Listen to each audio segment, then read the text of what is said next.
Well,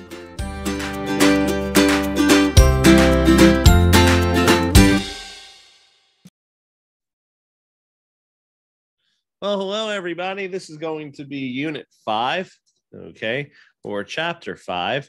And we're going to be talking about real property, okay, versus personal property, okay. And we're also going to talk about the different things that happen with the different occurrences that occur with water and how it affects property. So let's talk about this. Let's talk about what real property is, what real estate is, what land is, okay? And let's kind of define some things. So what I'm going to do is this. I'm going to draw my earth. This is my earth, okay? Do not make fun of my drawings, okay? Now, on the earth, there is a whole bunch of water, okay? So you have water, sound effects are necessary. They help me think, okay? You have water, okay? And then what you have is you have land. And I'm going to draw land. I'm going to give it a different color. I'm going to make it brown for like dirt, okay? And you have land, okay? So what happens is this, okay? When we are talking about what land is, okay, what land is basically, so if you own land, you own, and I'm going to color code this pink, okay, land. You own, okay, from the Earth's center, okay, all the way up to infinity, and whatever is naturally occurring on that land and any rights that go with it, okay? So if there was a tree, if there was a bush, if there was anything, you own that little piece of land. You own basically anything above it, anything below it, anything that naturally occurs on the surface of it. So this is our definition of land, okay? Now, our definition of real estate. And I'm going to just put that right next to it. Real estate or real property. Okay. Sometimes also referred to as realty. Okay. And I will draw that as a light green. Okay. A light green. As I absolutely butcher the fact that that is not light green. That is pink. There's our light green. So it would be the land. So we're going to include the land. Okay. Is the land plus any kind of improvements on the land. So we'll draw a little house. Okay. So what happens is this, the real estate is the land plus improvements. So Stu, what is an improvement? Improvement is any kind of structure, any kind of thing with permanence. So would a house be an improvement? Yes, absolutely. Would a fence be an improvement? Oh, you bet your tuchus it would be an improvement. What about a really shoddy made chicken coop? Because I have two left thumbs. I cannot build anything wonderful. So let's say my wife said to me, I want a chicken coop.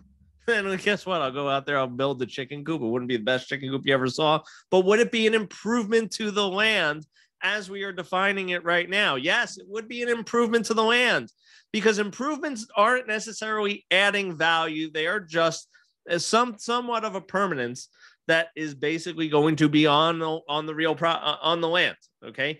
It is an improvement to the land. The land has been in somehow manner, shape, or form improved, okay?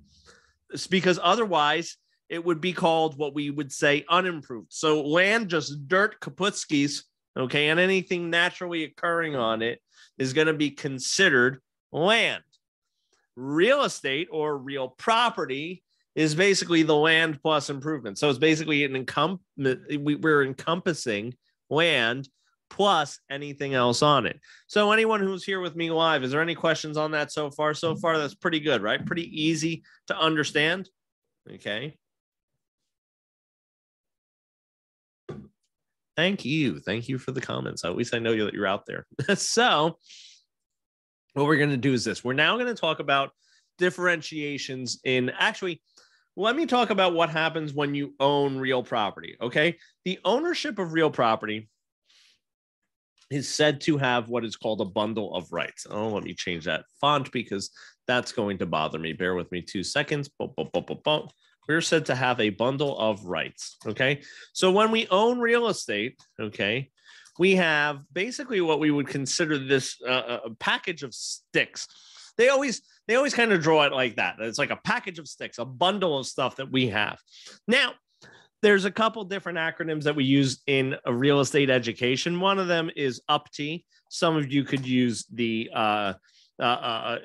poutine, like it's almost like poutine. Okay, if for anyone who likes food, I'm a big foodie. So poutine is a wonderful, wonderful dish from basically Canada. You just put cheese curds and brown gravy on fries. So for any Jersey people, disco fries, basically. So the acronym we use is UPT or PUTI.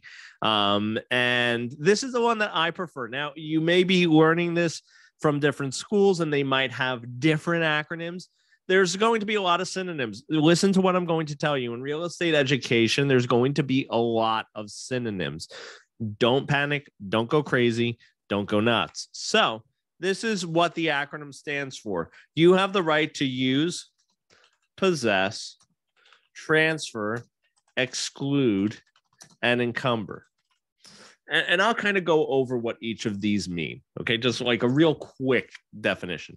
So you have the right to use the property, possess it. Use and possession is basically occupying it, going into it, accessing it, boom, boom, boom. You have the right to transfer it, meaning that you could sell, you can alienate, you could will it, you could do all this kind of stuff. Now, here's the thing. There are some things that we'll learn as we're moving along that might limit these, that might limit your ownership on the property, okay? And that might be true, might be very valid, and you could do that. However, essentially, when you have the highest, most complete form of ownership, you're going to have all of these basically unbridled to you. You will have all of these things. So you have the right to transfer it however you see fit, okay, and however is legal. The right to exclude people, saying no trespassing. You can put a sign up that says, no, do not come onto my property. You could exclude people. And the right to encumber. Encumber means that you have the right to basically put liens on it, leverage your property as collateral for repayment of debt. Okay, stuff like that. So what happens is this: when you own real estate, it is said that you have the full bundle of rights. Okay. When you lease real estate, actually, I'm going to show you. I'm going to give you kind of like a little preview of future chapters. Okay. When you lease real property, the owner of real property is actually transferring their right to possess and use the property to a tenant, a little tenant over here. Yay, tenant. Okay. So the tenant is getting the right to use and possess the property. Okay. In regards to the leasehold estate. We'll talk about that in a later chapter. Okay. But just kind of as a preview, when you own real property, it said that you have a full bundle of rights. Okay. When you lease real property, the bundle of rights owner, or the owner of the property, the landlord, is transferring to you the right to use and possess it. So a leasehold person does not have the right to transfer, exclude, or encumber. Okay. Just right. Because they don't have the right to sell it. They don't have the right to exclude anyone from the property. They could exclude, trespassers, things like that, but they cannot exclude the landlord. So that's why they don't have that sole right. There are some exceptions to that. And they don't have the right to encumber it, like put a mortgage on it. So any questions so far on what we've gone over, what you're seeing here? So far, we went over our definition of land, real estate, and when you own real property, what rights do you have? Next, we'll kind of go into the difference between real and personal property. So any questions from anyone who's here with me live?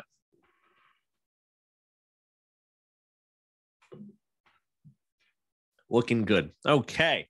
So, and keep in mind, if you are here with me in my live class, feel free to type in anything. I'd be more than happy to try to answer it to the best of my ability. So, okay. I'm going to do a racy. Now, we're going to talk about real and personal property because this is something that is, they're going to ask you this on the test. 1,000,000%, you are going to have multiple questions of this on your test. So you're going to have to know the difference here. So real property, we've already discussed. Okay. we have to discuss personal property. So typically personal property is going to be movable, okay? Personal property is also referred to as chattel, okay? So if you ever hear, so you'll hear a lot of words being used in the real estate education that is going to be basically legalese. When we're talking about chattel, that's just basically the fancy pants pinky up version of saying personal property. That's just someone being a little show off, okay? So, but keep in mind this: your question may use interchangeably plain English and legalese, okay? So that's why I use a lot of these terminology kind of interchangeably, and I get you used to hopefully seeing them. So, personal property is going to be called chattel. So, difference between the two of them: personal property, okay, is typically movable. Typically. Now, what happens is this. Real property, personal property can be made into real property through attachment. Okay. So what happens is this. Something that was once, so what happens is this, there's actually, and real property could be turned into personal. Watch this. Real property, okay. Real property can be turned into personal property through severance. Basically severing it from the property. And I'm going to give you an example. You ready? So, most recently, true story. I've actually used this story for many years. I've been jinxing myself. Our mailbox finally got knocked down in front of my house. Oh no, no one ran it over though. It was natural causes. One day I went out there, and again, keep this in mind. I am the most totally unhandy human being that has ever walked the face of the earth. My mailbox just literally went out there one day, and my mailbox just literally keeled over, said, no more. We are standing no more. And I was like, oh, fiddlesticks. So my wife said to me, look, you need to go to the Home Depot and you need to get a post. You need to get a new mailbox, all that stuff. So what I did was I got into the truck. I got a post. I got a mailbox. I got all that stuff. So here's the thing. When it's movable, when it's in my truck, it is considered personal property. It is considered something that is movable. It is not part of the real property. Then what happened was when I called up my father-in-law, who is definitely 10 times, 1,000 times handier than I am, called him up and said, hey, could you put my mailbox up? He was like, yeah, absolutely. He said, what, you can't man up and do that? I said, no. So he came over and he put the mailbox up. Now, when we cemented it into the ground, we put the new mailbox up and it was beautiful. It was in the ground. It was all ready to go. What is that? That is an example of attachment to the property. Okay. Now, personal property, we actually have a fancy name for it. Okay. Personal property that is converted into real property is called a fixture. Okay. You'll hear that term a lot. Like, is this a fixture? Okay. And now what we're going to talk about is this. There is something called the legal tests of a fixture. Legal tests of a fixture. So basically what we say is this. How do we know if it is a fixture? Okay. Is this thing that we are looking at a fixture or is it personal property? Because the courts sometimes have to decide that. They have to decide, hey, is this thing a fixture or not? So is this part of the real property or is this personal property? Not going with it. The real estate agents typically do not decide this. It is sometimes not clear cut. The legal tests of a fixture are things that you would need to know to apply them to scenarios in the test to help you decide if certain things are fixtures or not. Well, let me tell you what they are. The M is method of attachment. Is it nailed, screwed, or glued? Okay. Adaptation of the item to the real estate. Okay. Relationship to the of the item to the parties attaching it. Intentions, okay, of the parties, okay, and then any kind of agreement. And let me kind of take you through each one. So, method of attachment. Let's use my mailbox, for example. You ready? If my mailbox was cemented in, method of attachment. If I flip my house upside down, typically, picture it as a dollhouse. If I took my house as a dollhouse, flipped it the upsides downs, and things fell, typically, not always, isn't an absolute, but typically if it moves, if it shakes, if it grooves, okay, it is going to fail the test of method of attachment, okay? It is not nailed, screwed, or glued, okay? Adaptation of the item to the real estate. This is where it gets tricky, and this is where some people differ. This is where things get kind of like crazy, okay? The rest of them are really where it kind of gets argumentative as far as, is this a fixture, is it not? So adaptation. How has it been adapted to the real estate? Well, in the item of the mailbox, we would say that that is the mailbox to the property. It's super important, okay? Absolutely 1,000%. Next one would be, okay, would be the relationship of the item to the parties, attaching it. So the relationship of the item, the parties attaching it. So let me tell you this. In the example I gave you, as far as the mailbox being just a Home Depot, black mailbox, literally, that's what I got, okay? I have no unique relationship to it. Don't give two flying hootenannies about it. But let's say the mailbox was made by my great-great-grandfather, and it was a duck mailbox, and I loved it. I loved this thing. It was hand-carved. Well, this has a unique relationship to me. Although it's attached, although it has an adaptation, the relationship to the item, of the item to the parties is unique, has sentimental value of some sort. So we would argue, a court might argue that, hey, it had a unique relationship to the parties attaching it, and the intentions of the person attaching it wasn't to just leave it at the property. Probably wanted to take it with him, the duck mailbox, to the next home. So that's intention and relationship. Then there's agreement. Agreement supersedes everything, okay? If we have an agreement, and this is usually the one where, like, let's say there's a real estate contract and there's a basketball hoop, and let's say it's not attached to the property, it's just a basketball hoop, but the purchaser's 10-year-old son comes over and goes, oh man, I always wanted a basketball hoop. And the seller could, one way or another, is like, yeah, I don't really want to move it to my next house, so you know what, I wasn't intending on leaving it, I was going to trash it, but if you really like it, we'll we'll have an agreement that is a fixture. So that's basically how you test the legal test of a fixture. So now I'll take you through a couple questions that you might get on the test as far as this is concerned. First one is the front door key, the key to the lock on the front door. What say you? Fixture or personal property? So it's loosey-goosey. I could take that with me, the key. What do you say for all those who are with me in the live chat? Let me know if you think this is a fixture. Okay, this is personal property. What do you think it is? The key to the front door of the property.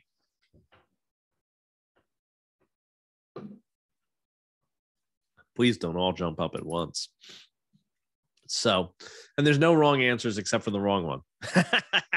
So, yeah, it definitely is. So a lot of people are saying fixture. Yeah, it certainly is, because here's what happens. Although method of attachment, right? If we turned it upside down, remember I told you, I said if we turn it upside down, it moves, it grooves, it shakes. Okay, it typically is going to be considered personal property. Okay, but this one has a unique adaptation. The lock on the front door is 1,000% a fixture. And in order for that to operate, it is legally attached. It's legally attached to that front door key. So that key to the front door is a part of the real property. Okay. So that is considered a fixture. Yeah. And that's how they could get you on the test. Like, they'll give you scenarios like that, and you have to critically apply your knowledge there. Yeah. A little tricky, but once you understand how to kind of apply the legal test of a fixture, you should be able to figure out one way or another what it is, right? So, any questions, concerns, or burning desires in regards to that?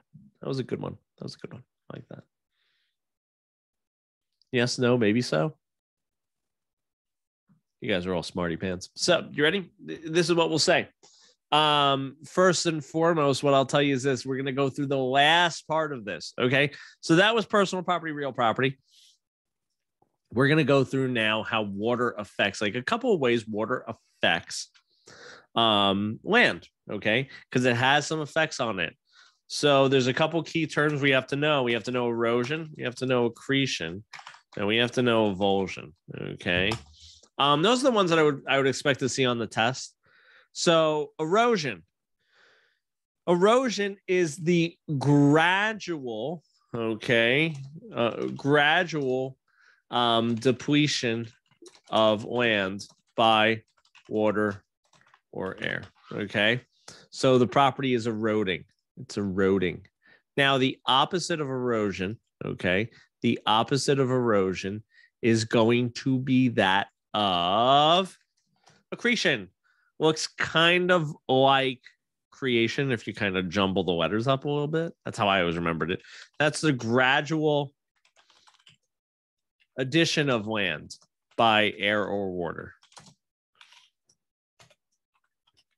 And the last one that I would want you to know is going to be avulsion, which is the sudden tearing away of land. Okay. So this is like a landslide, a dam breaking, something like that. So these are the ones that, like I said, if I had to pick my like top things I want you to know out of this chapter, would be all that stuff. So any questions, concerns, burning desires from anybody who's here with me live in my classroom setting? Because if not, I'm going to say goodbye to everyone who's watching on recording. So what I will tell you is have a great, wonderful, fantastic rest of your day, evening, morning, whatever time you're watching this, and have a great one. Looks like there's absolutely no questions. So have a great one, everybody.